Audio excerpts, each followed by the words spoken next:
content's begun. Okay. Oh, smart. Behind the scenes. I know.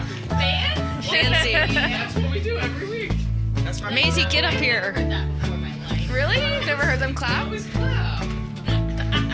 say I've never heard that. Bye. Call you when we're done, or Welcome to a special episode of Staircase to Nowhere. This is a bonus Wives of the Pod edition episode. Yep. My name is Caitlin Neal, so I am David's wife. Hey, Caitlin. I'm Erica Carroll. I'm Sam's wife. and I'm Rebecca Nemney, Noah's wife. Yes, what a crew, ladies night. We are all in Louisville this weekend, and we are hanging out. And so the guys thought it would be fun if the three of us We did think it's fun, too. a behind-the-scenes bonus episode. So here we are. First things first, congratulations. You guys are going to meet Mrs. Nemney. Oh. Yep. So, Rebecca, tell us about how marriage has been. Yeah, maybe this is bad to say, but I felt like it's been really good, like smoother than I anticipated. You guys are awesome together. And so, yeah, very thankful. I think one of the biggest steps was like Noah moving in. So we currently live in Atlanta, Georgia. So after we got married and got back from the honeymoon, we had all his stuff that we had to find places for, which means my perfectly meticulous closet was torn apart to make room for his stuff. We had to decide on like a new paint color for our office. And so What'd you land on? I wanted pink and he wanted a different color. So we compromised and we put pink in that room. There you go. Yeah. That's been yes. So it's been really good. Been really thankful, like just to see how we've grown closer since the wedding, getting to do life together, like even just the mundane things of going grocery shopping or going to church together. So it's been a really good adjustment, and it's only been 7 weeks. So I know that we still have lots more to learn. So that's actually a really good question that I think I had for both of y'all is what was that adjustment like for you from like going from basically not married to married, and like what was that first year like? How was it adjusting to having someone in your space 24/7 all the time? Yeah. Caitlin and David have been married the longest. So you The guys, most you answer was, first. yeah, that's how it works. Yeah, so David and I, kind of background, we got married right out of college. And so we had both just done like dorm living. So we really were learning a lot of stuff together and new.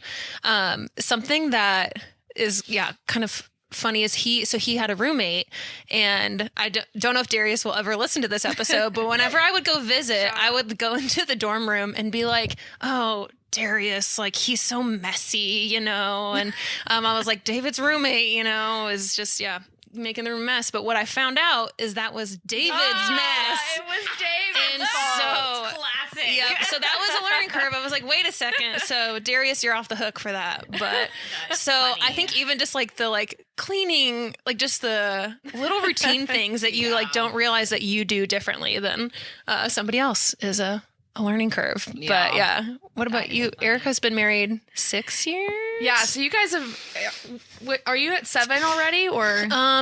So 2016. Yep. 2016. Okay, Summer. so you guys are a year ahead of us. We just Going had our on 6th anniversary, end of December. And actually, Noah and Rebecca got married on the 29th of December, and our anniversary is on the 30th. So that's super fun. We kind of share End that. of the year wedding. Yes. Yeah. It makes it for an interesting holiday season every year because you have to work around families and New Year's and Oh, all the yeah. scheduling and stuff. But it was fun to have an end of the year wedding for sure. I feel like that's hard too, because you're like, hey, we're together, but like with family, and you're like, but we just want to go be by ourselves. Yeah. Right. Yeah. But yeah, I think, I don't know about how Noah and David are. I mean, you talked about paint colors and you ended up getting your pink office. So that's great. But so it was interesting. Like I wasn't expecting my husband to have so many opinions about the decorating and about the house stuff, but it's been a really fun thing that we've gotten to do together. But we have to talk about it a lot more than just like if I did what I wanted. But yeah, it was definitely an adjustment just to be, he's a little more messy than I am, but he's also taught me a lot about how to relax about those things and be able to be okay with some mess and, learn when to rest and when to let it go and when to, we work together to clean it and whatever. But yeah, that was definitely interesting to share a space with a boy. And the shaving, the beard. Like, oh, yes. And I didn't have brothers, so bad at that. I was like, it's like, it just seems like a simple principle to like wipe down the counter. I'm like, once what you're happened done. in here? And it's just like, I don't understand how that's not understandable. So, oh my gosh, that's funny. Yeah, that's definitely something. And also, I don't know if David or like Samuel do this, but like I make like a grocery list, and every time Noah always has to pick up desserts. Like always has to buy ice cream, always has to stuff like, and I just never used to have that before. So now my fridge is like filled with different desserts and like sweet tooths, and it's just like this is not really the most healthy living lifestyle. Which maybe like if there's listeners, I think we've learned that we all three, like I did not eat desserts growing up really much. Like we would go out to ice cream, but David's key phrase is something sweet to quit on. And so after every meal we have to have something which is sweet. honestly a great way to live life. Yeah, but you know? Yeah, that was it sounds like all three of us. I mean, the guys have definitely brought more desserts and sweetness into our life in all the good ways. Yeah. That's a good thing. Yeah. Enjoying life. It's harder to say no though when they give you the big puppy dog eyes and it's the end of the night and you're like, fine. Yes. And it also is dessert, so it's hard to say no to. But yeah, even like grocery shopping, if we go together, I would never go down the ice cream aisle normally, but David's like, oh, we need to stop down this aisle, you know? So yes, it makes no sense. I'm like, this is not on the grocery list. Why would you need this? yes, that is so funny. I know. We pretty much always, well, when we were very first married, I guess it was the second house that we lived in technically, but it was still within our first year. And we had a Dollar General that was like a minute away. And so Sam would get a late night hankering for some chocolate chip cookies, which are dangerous. Yeah. And so we would like what's it like 10 p.m. You're like, now's the time for exactly, cookies. Because Dollar General's open late. So yeah. It's like, yeah, you're right. You know, we're going to go over there and it's hard to say no at the end of the day when you're tired and stuff. You just like give in. So we would do that a lot. And, you know, habits die hard. So yeah, yes. But we're not really sneaking out late at night to go do it. You know, it's kind of like we would be disciplined when we grocery shop, but then we'd have a weak moment at 10 o'clock and go get it. But now it's just like we're at the grocery store. Yeah. Like do you guys do grocery shopping together or a lot of individually? Times we do. Yeah. I feel like that's a marriage learning curve. Noah pushes the cart and drives the car. So yes. Passenger princess 100% over here. Guilty. That's so funny. Did you drive it all up here to Louisville? No, I did not drive a single minute of the 8-hour trip. Nor should you have. That's funny.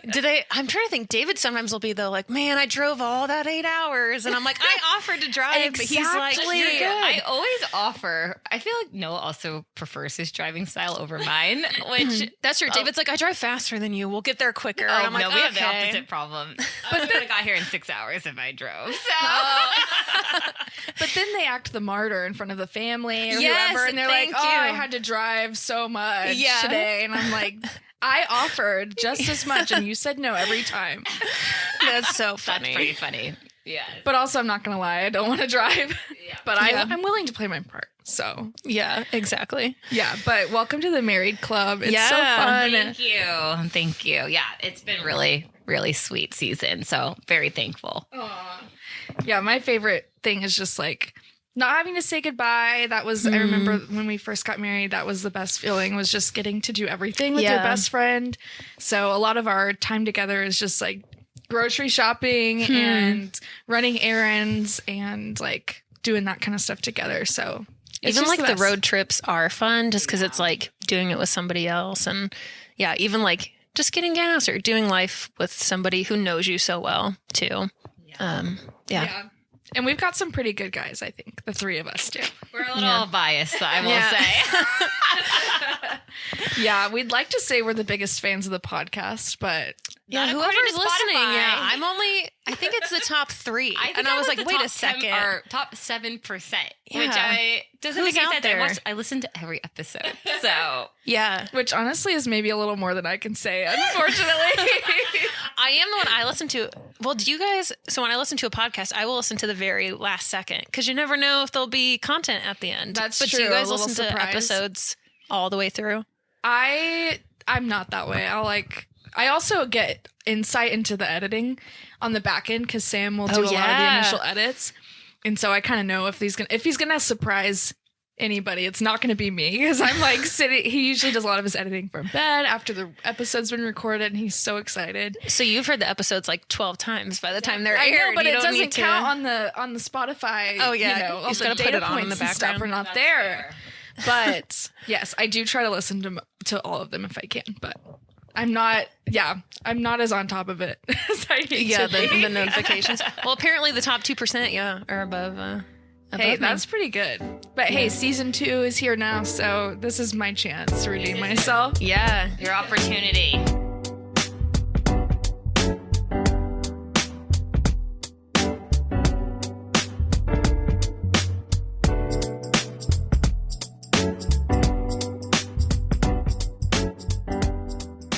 Okay, so I have a question for the two of you.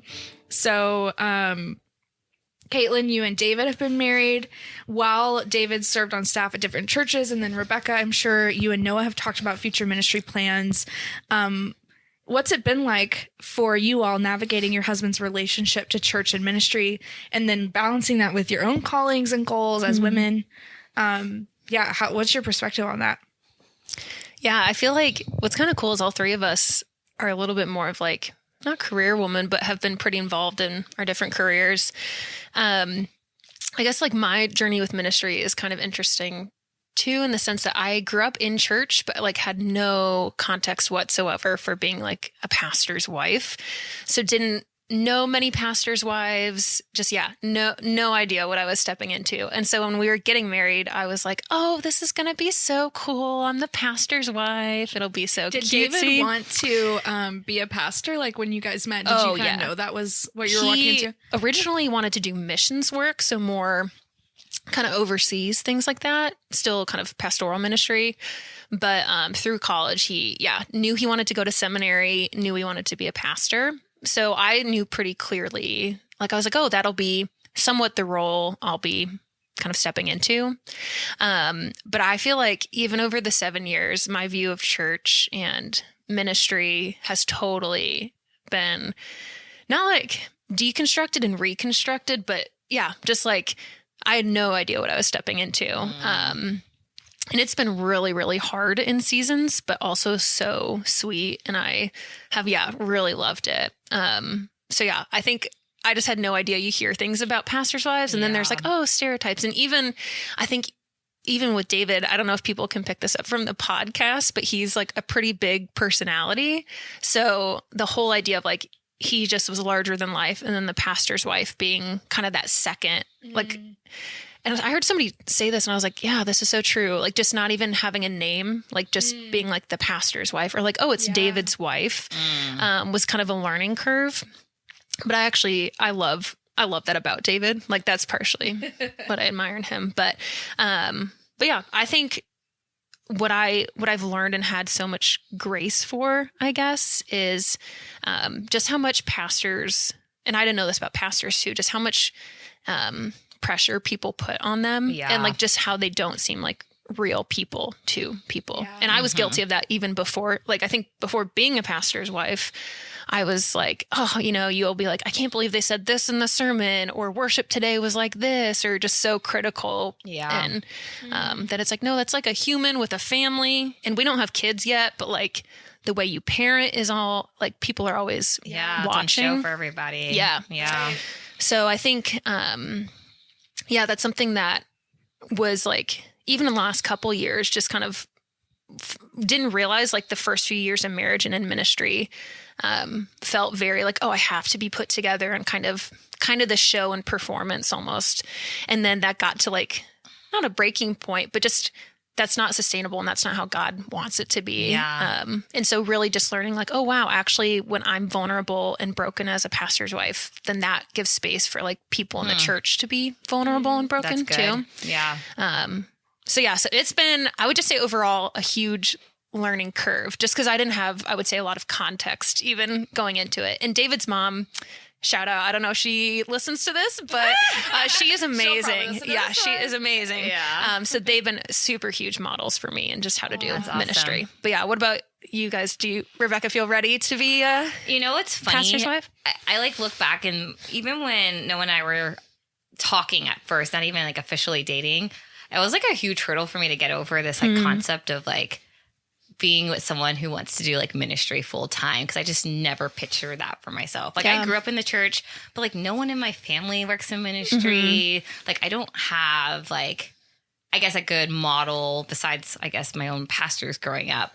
And I grew up in a very traditional church where like the pastor's wife was the stay-at-home mom, led the women's ministry at the church, sat in front with her husband for like all three services on Sunday. Like, people ask me if I play the piano very often. So like that's very traditional. And I just was like, I want none of that. Like, I do not want a single person to call me the first lady. Like, I do not want kind of that pressure. And I think I was like honestly scared about that judgment piece of like, I don't want my children to be like, if they're like, maybe not acting the best way on Sunday, that's like my fault. And I should be like the model, you know?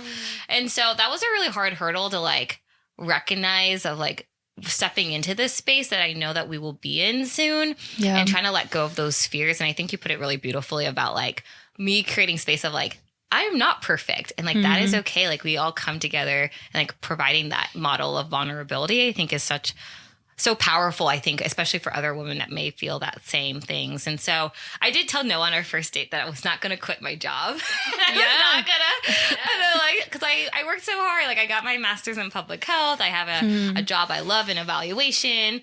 And we talked about like, what do we value? And I think that's really helpful, is like, we want to value like people in the community, and like that might look differently for me day to day than it does for Noah day to day. But like we are working as a team, and there are different passions and the interests that the Lord have given us. And so we're still walking through that and still getting used to it. I'm also getting used to like knowing he's such a nerd on all theology stuff. So like sometimes you just have to like talk about this like. Do you guys feel verse. like you've learned? Like I didn't go to seminary, but man, I feel like I learned so much. Learned like, a lot. Even like he's like preparing like a sermon in Titus, and like he's read like 3 different commentaries on it, and he just wants to like talk through it. And so like I'm like, happy to listen, but I was like, what does that term mean? Like, And so I guess in some sense it's helpful for him, because like I'm like at the audience. But yeah, I think being that like listening ear and like listening to all his concerns and stuff, I think it just makes me more aware of like the pressure that like they face in their day to day. And I think we're in an interesting spot of like, how can we prepare ourselves now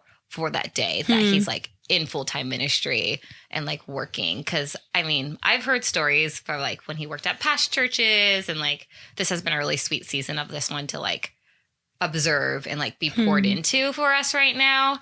But I know the season's going to come where he's going to have more things demanded of him. And like, I'm sure like David and even Sam has those same experiences, and like, how could I be there for him?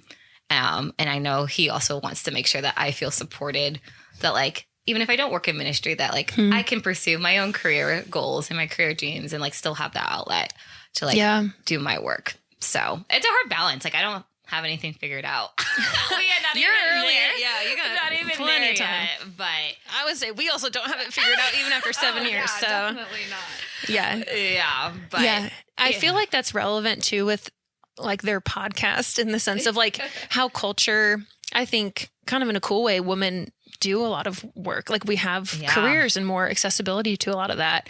And so I think even thinking about ministry now, and that's something David and I are still working out the rhythms of like, when do we Sabbath? How do we do, what does ministry look like? And I think something I didn't fully recognize was like, even though you're not on staff or in ministry, and I think Erica, you would even have this too. Like, even though you're not in ministry, like you are in ministry. Like people would come to me and be like, when's the potluck? And I'm like, I don't know. I'm not the pastor, but they expect a lot of you too. But, but I think culture, that's going to be, even as the church develops, like more common, I feel like, for wives and husbands to maybe be working.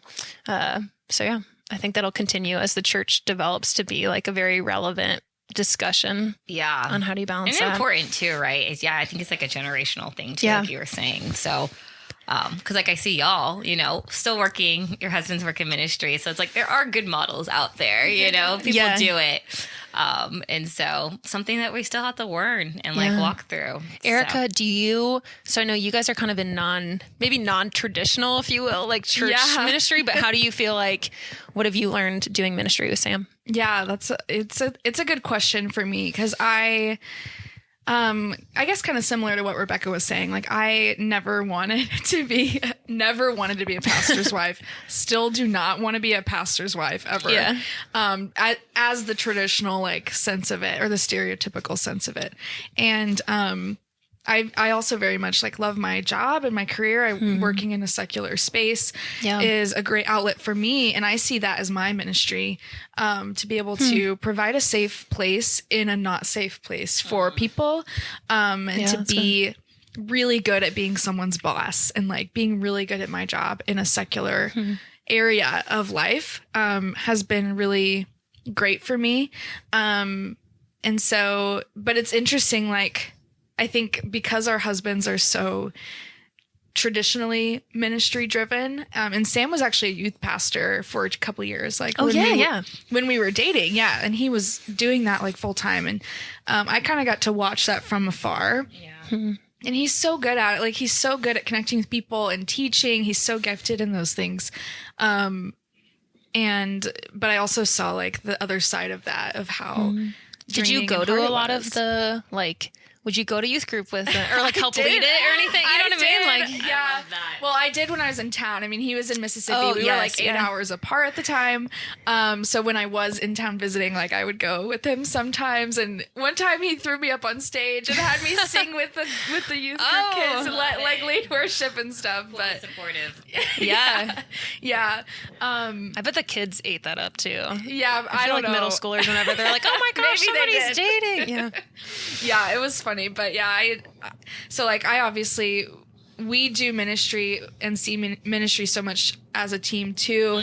And it really is like, even if I'm not out doing the things that he's doing with him, I'm supporting him at home when he, like, helping him debrief, helping him work through like the things that are hard. Because right now he's a director of outreach, works with homeless young adults, and just sees the absolute worst of our city. And it just like definitely takes its toll on him. And I know that that's probably a really similar experience of pastors in a church setting. It's just like knowing the really hard things about the community that they're shepherding. Yeah. So, I think that just being able to be your husband's best friend and be able to support him, listen to his ramblings and his thoughts. Because, all of our husbands are very, like, nerdy and love learning about theology. I'm not as bent that way personally. So, but I have learned a lot from him. And so it's just a really cool give and take, and to see how we fit together as, like, a puzzle and a team. And one thing that we love to do together, that's like our ministry together, is hospitality, I would say. You guys are so good at that. Even this weekend, letting us, we love to do that. We love to host people and feed them and bring people in. And and he really is like such a compliment to me, and vice versa, I would say. So that's what I love, is just really feeling like such a strong team. And so I don't know, but we've been able to find things that we love to do separately in ministry, and we cheer each other on. And, for me in my workplace, doing marketing in a corporate secular setting, and then for him doing street outreach, and then also like finding something we can do together has been really sweet. So I love that. It's working for us right now. I don't know if Sam sees himself as a traditional pastor anyways, but is there something that y'all felt like that you had to sacrifice? I'm like thinking through like conversations that Noah and I have, and currently he's in seminary. Hopefully we'll be done by the end of the year, but like maybe he gets a job somewhere else and we may have to move, or like, and so something that like, we're so early in our marriage journey and still in our first year. So I feel like everything's this really nice, happy honeymoon bubble. But just thinking even down the line with like ministry and like our roles as supporting wives and things, do you ever feel like there was things that you had to sacrifice or just say not like yes to yet, or push off because of your husband's ministry and the work that they did? Yeah. I would say like we have moved around quite a bit based on David's job. And I think that's kind of just the way we're wired. Like my degree is in like marketing management and systems. So just basic business. So I've kind of been less maybe career oriented and kind of found a place wherever he's been. But something I feel like, and this is maybe like a piece of advice I would give people too, is I think there's been seasons for me where going to church was pretty hard, candidly. And even just being like, I can't, and this is on me, but I'm like, oh, I can't not go to church today. Like if I don't go, they'll be like, well, where's Caitlin? Where's the pastor's wife? And so I think in that sense, like giving up the freedom almost of just being able to, I don't know, like to be choose, unseen. To be unseen, especially in smaller churches. But I don't know if it was actually, I think David's mom or somebody talked to me about she was like, your ministry is first and foremost, like it's to God, but then it's to support David. Like David felt called to ministry, and like, have you felt called to ministry yourself, or is it to be like supporting him? And I think at least for me, that was really revolutionary, because I'm like, I felt all these other expectations of like, I didn't necessarily sign up to go to church every Sunday and be greeting, and I'm more introverted. So some of that, but that it's like, no, my job is to support David and be there as like a listening ear. Like I'm not in charge of making sure there's a small group leader. Like I can be if that's what God's calling me to, but I did commit to supporting David and being there for him. And so I think that's what we all probably, even though we may not be as involved in the church ministry, like that is a really huge ministry in itself of just supporting them mentally and spiritually. And we all know that our marriage is work, and like it's a full-time job to support these guys. There's so much work. You've heard them. So much work. I'm just exhausted. All the ice cream we have to buy. It's outrageous. I know. That's the sacrifice that we're making here. I'm trying to think. What about you, Erica? Has there been anything? I mean, Sam did his undergrad in a very untraditional way. Went, right after high school, moved to Mississippi, middle of nowhere, was a youth pastor, and did school on the side as he could. And so that was kind of, it took him longer than normal like most other people are just devoting 4 years to finishing their undergrad and then moving on to the next thing. And he was, which is something I really admire about him, is he has all of these different experiences working in rural Mississippi, doing ministry full time. And then in Oklahoma, when we lived there, it was working in a shoe store in the mall and like being on mission there. And like, there's so many people that need him and needed a good boss and like all that. Now working with the homeless population, like he's just given so much of himself while also pursuing school on the side. But it wasn't until this last May that he graduated, and we've had no one in school during our marriage. But, huge change. Yeah. So, I mean, and I have dreams of like getting my MBA one day. Part of it was not really knowing what I wanted to do for a while, but it was not really on the table for us to do, both of us in school at the time. So that's one thing, but I didn't really feel, I definitely is not something I resent him for in any way at all. And it's just like, this is where our family is right now and where we're at. But and I think just, I don't know, it's forced me to really think about like, what does my ministry look like and what to, cause I can't just not do anything, and I want to do something, but it doesn't look like this. So like, what is it going to look like? And I think just making my career, my ministry, and not just this thing that I want, but like, I feel called to it in a lot of ways. And I don't feel like that's something that I definitely didn't hear growing up. It was like women being called to the workplace and like to be there and to show up well and stuff. So, I think just, I don't know, not really a sacrifice, but it's caused me to really reflect a lot too. That's cool. But the only thing really comes to mind is school, but it's not an option for me. No, that's a good to be aware of. And also, I mean, one thing I hear is like importance of communication of like, it's like you make the decisions together, like just because it's like maybe not yet right now doesn't mean it's like off the table in the future. Of one accord is the phrase. Yes. The Neils are getting a lot of shout outs, but David's parents always say in one accord, praying that you guys are in one accord. Yeah, and so that you're that's so sweet. unified. Though. Yeah. Yeah. Well, thanks y'all for sharing. Yeah. I mean, it's funny when we hear our husbands like week after week on these podcasts. And I know. I was like, I don't know the answer to this question, but I'm like, what would you tell people they don't? Yeah. Like I'm trying to think of behind the scenes for each of the guys. Like something that people don't know about them. Yeah, what's one fun fact? What's something quirky? About each of the guys? About like when they record or just in general?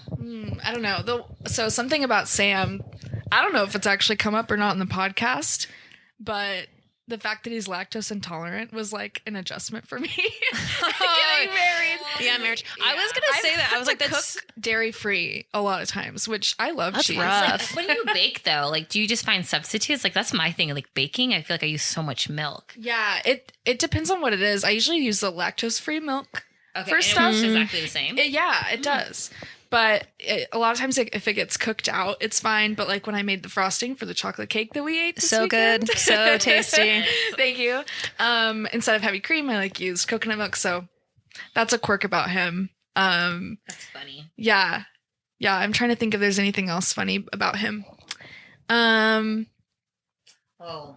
I got one for Noah. Maybe it's just too personal, but they can edit it out. Yeah. Okay, one thing I had to quickly adjust to is Noah likes to sleep with a fan on. Like one of like the ones that like you plug in, it makes a bunch of noise. But it makes no sense because it's like winter and it's like freezing outside. So he has a heater on. And so I have my heater on, like running, and then he has a fan on. But then he also puts on like the sheet, like a blanket, and then another comforter over it. Oh yeah. And so it's like, why do we have all three? Like, why do we have the fan on if we also have 3 blankets that we're sleeping under and the heater is on? Yeah. But he's like, oh, I like it because it perfectly cools me off. And then the noise. It doesn't make any sense. It like literally makes no sense. That's so funny. And so that is Noah's quirk when he sleeps. So if he's I coming feel to like spend the sleeping is a huge you learn so marriage much. adjustment because You David learn and I so much. Well, we also I think this is like a Gen Z thing. Question for you guys: do you use a top sheet? Or do you just sleep? So a lot of like Doesn't all the always last. I will most say of the it just gets kicked off. We don't keep it on the whole time, but a lot of the Taylor students don't use top sheets. Like they just use like the comforter. Yeah. Oh no, that's weird. That's like very common. And so gosh, I feel old please now. tell me you're washing your comforters more often than I know. I hope. Because most comforters. They're like huge. We use a duvet, and so that has like a sheet kind of thing you can wash. Yeah, but that is those something are annoying. Those are hard to make. Like they're hard to get. Oh yeah. Like when you take your duvet cover off and wash it, and then have to put it back on. Yeah, I have to like stand on the bed. Sweaty. Yeah. It's like, David, I'll recruit him because I'm like, I hate this chore. such a Like this chore. is funny. Yeah, so much. the But top sheets. You don't have to do that as often. yeah, we don't use one anymore because I would say David like. We didn't know that too. But well, yeah, it was because of him, but he also like moves around. We are complete opposites at night. So he like will just move around so much. Like the blanket, I'll wake up in the morning and be like, what happened like on your side? And me, if I sleep like even last night, so I'm here by myself with them because David is on call at Taylor. But like if I sleep, I can like sleep in a bed and wake up and just like fold it back. Like I just don't move at all at night. So that's where I'm like making the bed has been a lot more work since being married just because it gets, totally It's true. wrecked afterwards. But That is funny. it was a learning curve for sure.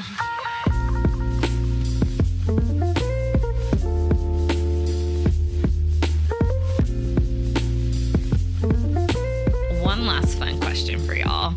So why don't we end with some recommendations? Recommendations for okay. everyone, for friends, for our husbands to take. Yeah. Album, a show, a book that you're enjoying right now that you think everyone should listen to. So why don't we start with Erica? Okay, that's a good question. So I recently got super into Project Runway. Love it. Oh my gosh. So there is a new, like a more recent season. I think it was I think I've only watched it in 2018. the night. It's been on for a while, Heidi right? Klum still part of it? She wasn't on this most recent season. And like Tim Gunn, right? That's like He wasn't either. Oh wow. Oh, I'm so Rebecca dated. knows, though. I'm the old school Project Runway. Exactly. Well, that was what I was about to talk. Like the old school Project Runway is what I'm watching now because I watched this newest season, loved it, it was on Netflix. If you haven't seen it, you can go watch it on Netflix now. But I think it's Peacock that has all of the old seasons. So the first season was filmed or came out in 2004. And so I have been like having a blast watching through that because it's just feels like a time capsule. There's like people taking pictures with the old like little digital cameras. Incredible. It was before like, you know, iPhone. Before iPhones. What's the fashion like? Oh my gosh. It was also interesting because the competition, the very first challenge that they had was they dropped them in the middle of a grocery store and was like, go find your stuff to make this. So there was the guy who won the first challenge made a dress out of corn husks. And that was interesting. So it was a lot more like, you have to be innovative. Yeah.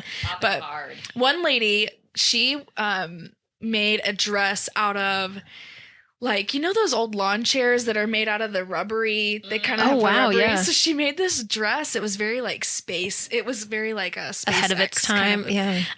I don't know. Just very, because it's fashion. So, and they're trying to design something new, but at the same time, it was totally 2004. I feel it's like really good crafters, like to like come up with these materials and like put them in a like beautiful way. They would be so good at like crafting and design. I know. I honestly get so inspired by it. I'm like, ooh, am I going to learn to sew now? I'm going to be a fashion designer You now. should. Yeah. That would be cool. Yeah. So I think that would be super fun. Yeah. Yeah. That's a good one. What about you, Rebecca? Recommendation. So I have been really on a Taylor Swift kick. Oh, yeah. Eras. So read everything about Taylor and Travis. Oh, yeah. Where are we? Yeah. Give them this will date. Well, maybe this is a bad dating of the episode of where, like where they are now or what I'm album. fully supportive of the relationship and I want them to get married. I'll just put that out there in case Taylor is listening. Also, Taylor, please release your Taylor's version of Reputation. I've been waiting for months. Yeah.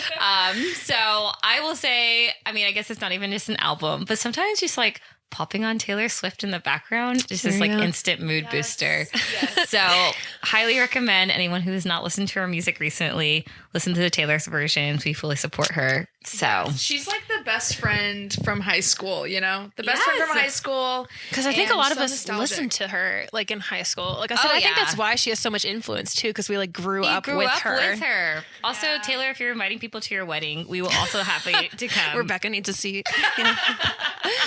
Yes. That would be so fun. Yeah, I remember listening to her Red album, like looking melancholy out the window of the bus ride home.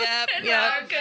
Painful. See, those are the days. I know. The days. We really went through it together, me and Taylor. So I think it was the Speak Now. I'm trying to think. So I'm a little bit older than both of you guys, right?